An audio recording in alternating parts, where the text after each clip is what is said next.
और पार्ट 2 के लिए मैं सबसे ज़्यादा कंग्रेचुलेसन बोलना चाहूँगा दर्शना जी को। डिमांड के लिए हम दोनों एक दूसरे को सपोर्ट करके एक दूसरे को बड़ा करें और साथ में लोगों के दिल पे राज करने का काम करें। हम अपनी भाषा को आउट ऑफ इंडिया शूट कर पा रहे हैं। बिहार के लोग दुबई नहीं देख पाए हैं, जिनकी क्षमता नहीं है कि वो दुबई घूम सकें। हमारे भोजपुरी भाषा में थिएटर बहुत बंद हुए हैं। मैंने एक दिन मनोज भैया से बात भी की थी कि हम इस सरकार से बात करके जितने थिएटर बंद पड़े हैं, कम से कम 600 थिएटर बंद हुए हैं। नहीं बुलाना नहीं, भगवान से मैं प्रार्थना करता हूँ कि ऐसा माहौल क्रिएट हो। कोई ज़रूरी नहीं सर कि किसी को बेइज्जत करके ही एज ए कलाकार अपनी कला पे ज़्यादा ध्यान दे। विवादों से वो जितना दूर रहेंगे, किसी को बेइज्जत करने से। मैंने आज तक उन पे हाथ नहीं उठाया। मैं एक शादीशुदा मर्द हूँ। मैंने अपनी पत्नी पे 20 साल के रिश्ते में ऐसे कभी नहीं किया होगा। मैं अपने माँ का सम्मान करता हूँ, उतना ही बेटी का करता हूँ, उतना ही मैं मर्दानगी किसी को मार कर साबित नहीं करना चाहता। सबसे पहले तो दोनों को कांग्रेचुलेशन बोलना चाहूँगा। पार्ट 2 में है, पार्ट 1 सुपर हिट रही थी, क्या कहना चाहेंगे? बस थैंक यू आप सबको कि आपने भी इतना बेशकीमती समय देकर और हमें उस लायक समझा कि हम कुछ बोल पाएँ। और पार्ट 2 के लिए मैं सबसे ज़्यादा कंग्रेचुलेसन बोलना चाहूँगा दर्शना जी को, क्योंकि इन्होंने अपना वक्त दिया हमारे भाषा के लिए, हमारे भोजपुरी ऑडियंस के लिए। और भगवान करे कि हम एक ही नहीं बल्कि जब तक जिए एक दूसरे के दिल में रहें, एक दूसरे के प्यार में रहें। और लोगों के दिल में रहने के लिए हमें जो वर्क करना होगा हम प्रयास करेंगे कि अपनी सफलता के साथ साथ लोगों के दिल की बात सुनकर लोगों के बेहतर के लिए, लोगों के बेहतर एंजॉय के लिए, बेहतर डिमांड के लिए हम दोनों एक दूसरे को सपोर्ट करके एक दूसरे को बड़ा करें और साथ में अपने भाषा के साथ साथ लोगों के दिल पे राज करने का काम करें। मैं भी बहुत खुश हूँ। मतलब I am very happy that I will be working with Khesari Lal Yadav and also Prem sir, Abhay ji, and I wanted to work with him. मैं बहुत खुश हूँ और इतने अच्छे एक स्टोरी के ऊपर हम काम करेंगे। और एक तो इसका पहला पार्ट शायद बन चुका है पहले और सुपर हिट रह चुके हैं। तो I am very excited and looking forward to work with him and I know him, everybody knows him, I think every Indian knows him. तो I am very happy and excited. Shooting Dubai से लेकर के India तक continuously है, क्या कहना चाहेंगे उसके लिए? कितना एक्साइटेड है? क्योंकि इससे पहले भी आप कर चुके हैं। देखिए, हमें खुशी इस बात की होती है कि आज हमारे जीवन में हम अपनी भाषा को आउट ऑफ इंडिया शूट कर पा रहे हैं। ठीक है जी, कलाकार मैं इस बात से बहुत खुश हूँ, बट एज ए प्रोड्यूसर अभय भैया को दिल से थैंक यू कि वो अपनी भाषा के लिए इस दुनिया के समुंदर पार भी ले जाकर अपनी भाषा की खुशबू को वहाँ के लोगों के साथ, वहाँ के डायरेक्शन के साथ, वहाँ के डेकोरेशन के साथ दुनिया को दिखाते हैं। तो जो हमारे बिहार के लोग दुबई नहीं देख पाए हैं, कम से कम इस फिल्म के माध्यम से दुबई को भी देख पाएंगे। वो खेसारी को तो देखते ही हैं, दर्शना वानी को देखते ही हैं, बट इस सिनेमा के माध्यम से कम वहाँ की खूबसूरती को हमारे बिहार के वो गांव के लोग जिनकी क्षमता नहीं है कि वो दुबई घूम सकें या दुबई जा सके और दुबई को देख सके, तो शायद इसी फिल्म के बहाने कम से कम दुबई देख लें। एक चीज़ और है कि फिल्में अब कम बनने लगी है, एल्बम्स ज़्यादा आ रहे हैं, इस तरह के आरोप एक्ट्रेसेस के हैं, इस पर क्या टेक है आपका? और कहीं ना कहीं सच्चाई भी है। देख, बिल्कुल सच है। देखिए, सच बोलने में दिक्कत मुझे नहीं होती है। फिल्में ना बनने के कारण उसके हैं थिएटर। हमारे भोजपुरी भाषा में थिएटर बहुत बंद हुए हैं। और जब आपके पास बेहतर सामान हो और आपके पास जगह बेचने के लिए ना हो, तो बेहतर सामान कौन बनाना चाहता है? तो प्रॉब्लम वही हुआ। अब हम प्रयास किए हैं, अपने जितने भी सांसद हमारे भोजपुरी के बने हैं, मैंने एक दिन मनोज भैया से बात भी की थी कि हम इस सरकार से बात करके जितने थिएटर बंद पड़े हैं, कम से कम उनको सब्सिडी देकर उनको खुलवाने का काम किया जाए। कम से कम 600 थिएटर बंद हुए हैं, आज 100 थिएटर चालू हैं सिर्फ बिहार के। यूपी के कुछ बहुत सारे बंद हुए हैं, झारखंड के बंद हुए हैं, कलकत्ता के बंद हुए हैं। तो जहाँ जहाँ हमारी भोजपुरी लगती थी, हम प्रयास करें कि अपने भाषा को जिंदा रखने के लिए। यस, हाँ, बहुत कम स्क्रीन हो गई है, जबकि यहाँ पे 150 के आसपास थिएटर थे, वो भी बंद हुए हैं।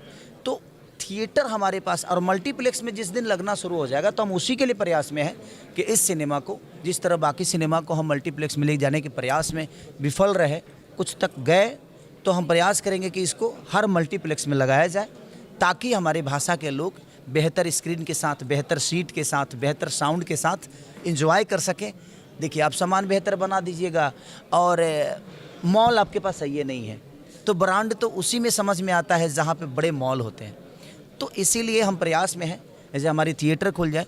कारण वही है, टीवी की सिनेमा बन रही है, रिमोट पे चलने वाली सिनेमा तो रोज़ बन रही है, बट मुझे लगता है थिएटर तक लोग को लाने के लिए थिएटर का व्यवस्था बेहतर करना पड़ेगा, तब जाके। दुनिया के पास पैसे हैं बट हम व्यवस्था नहीं दे पा रहे हैं, शायद इसलिए हम विफल हैं।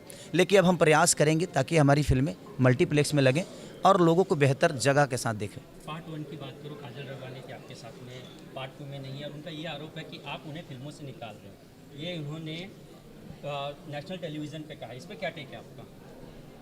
उनके लिए मेरे पास कोई शब्द ही नहीं है। वो महान है और बहुत अद्भुत कलाकार हैं वो।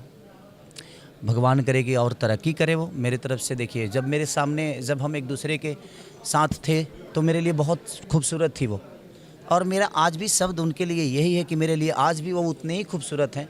कोई ज़रूरी नहीं सर कि किसी को बेइज्जत करके ही नाम किया जा सकता है। हम किसी के लिए अगर बेहतर नहीं बोल सकते तो बुरा नहीं बोलना चाहिए। मेरे लिए उस समय वो बहुत खूबसूरत महिला थी, आज भी उतने ही खूबसूरत हैं। अब उनके शब्द मेरे लिए कितने बुरे हैं और कितने सही है उनका अपना विषय है। मेरे लिए, मेरे दिल में उनके लिए हमेशा से सम्मान था, है, और मैं हमेशा से दुआ करता हूँ कि एज ए कलाकार अपनी कला पे ज़्यादा ध्यान दे। विवादों से वो जितना दूर रहेंगे, किसी को बेइज्जत करने से इंसान सिर्फ उसी को नहीं बल्कि आने वाली पीढ़ी को भी बेइज्जत करता है। बट ठीक है, ये उनका अपना विषय हो सकता है मेरे लिए, बट मेरे लिए हमेशा सम्मानित है। कि आप उन्हें मारते थे और उन्हें, उनके फैमिली को नहीं। कहीं ना कहीं थ्रेट दिया था। भाई एक बात बताऊं आपसे, भाई मैं आपको ये बता देता हूं, मैंने जीवन में, मैं एक शादीशुदा मर्द हूं, मैंने अपने पत्नी पे 20 साल के रिश्ते में ऐसे कभी नहीं किया होगा। मेरी एक बेटी है और जिसके पास बेटी होती है ना उसको पता होता है, और मैं अपने बीवी को या अपने परिवार को एक महिला के तौर पे देखता हूँ। जितना मैं अपने माँ का सम्मान करता हूँ उतना ही बेटी का करता हूँ, उतना ही बाकी महिलाओं का भी करता हूँ, अपनी पत्नी का भी उतना ही करता हूँ। क्योंकि वो, अगर मेरी माँ का सम्मान है तो मेरी भी बच्चों की माँ एक है जिसका सम्मान होना चाहिए। तो इसलिए नहीं कि वो बच्चे की माँ है इसलिए सम्मान होना चाहिए, बल्कि एक महिला है और हर महिला किसी न किसी की माँ होती है, किसी की पत्नी होती है, किसी की बेटी होती है। मैंने आज तक उन पे हाथ नहीं उठाया। उनसे आप पूछ सकते हैं जीवन में कभी, अगर उनका इंटरव्यू आप लीजिएगा तो। ये भगवान की शपथ कह रहा हूँ मैं, भगवान की कसम, मैं आज तक किसी औरत पे हाथ नहीं उठाया है और ना ही कभी जीवन में उठाना चाहता हूँ, और मुझे ये शौक़ नहीं है। मैं मर्दानगी किसी को मार कर साबित नहीं करना चाहता। मैं पता है मैं क्या हूँ और मैं साबित कर चुका हूँ लोगों को, तो ये इस पे सफाई देने का कोई मतलब नहीं। फाइनली जो दर्शक आपको इतना बेइंतहा प्यार करते हैं, आप लोग दोनों को क्या कहना चाहेंगे उन्हें?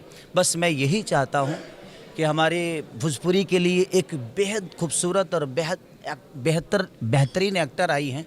आप इनको इतना प्यार दे दीजिए, इतना प्यार दे दीजिए सैयारा गिले 2 के माध्यम से, कि ये भोजपुरी को छोड़ के कहीं जाए ना, बिहार में घर बना ले कि नहीं मुझे बिहार में ही रहना है और बिहारियों के साथ ही रहना है, भोजपुरी भाषा के लोगों के साथ ही रहना है। दर्शना जी, पवन सिंह के बाद में खेसारी जी के साथ में काम कर रहे हैं, आप क्या कहना चाहेंगे?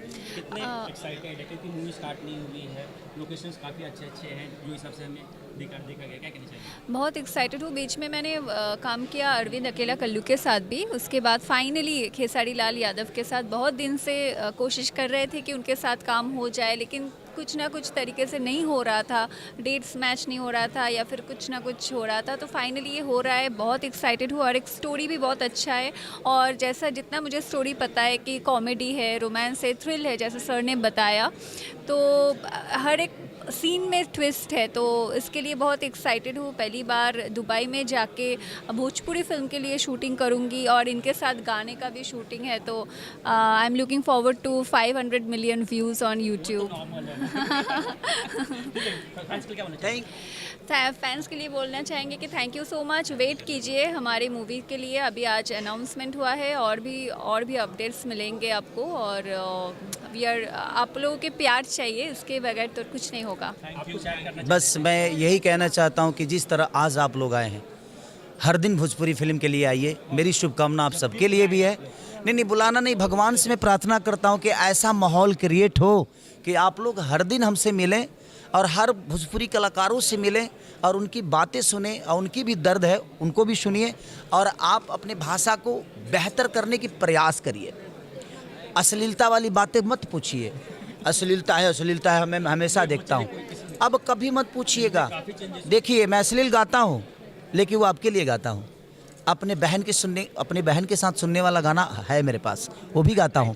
मैं अपने माँ के साथ में सुनने वाला गाना अलग गाता हूँ, पिता के साथ सुनने वाला गाना। जैसे एक दवाई के दुकान पे जहर भी मिलता है, एक जहर भी मिलता है, एक दर्द की भी दवा मिलती है, हार्ट की भी मिलती है, उसी तरह एक कलाकार की जीवन है, उसके जीवन में हर वो चीज़ होता है और हमें सबको इंटरटेन करना है।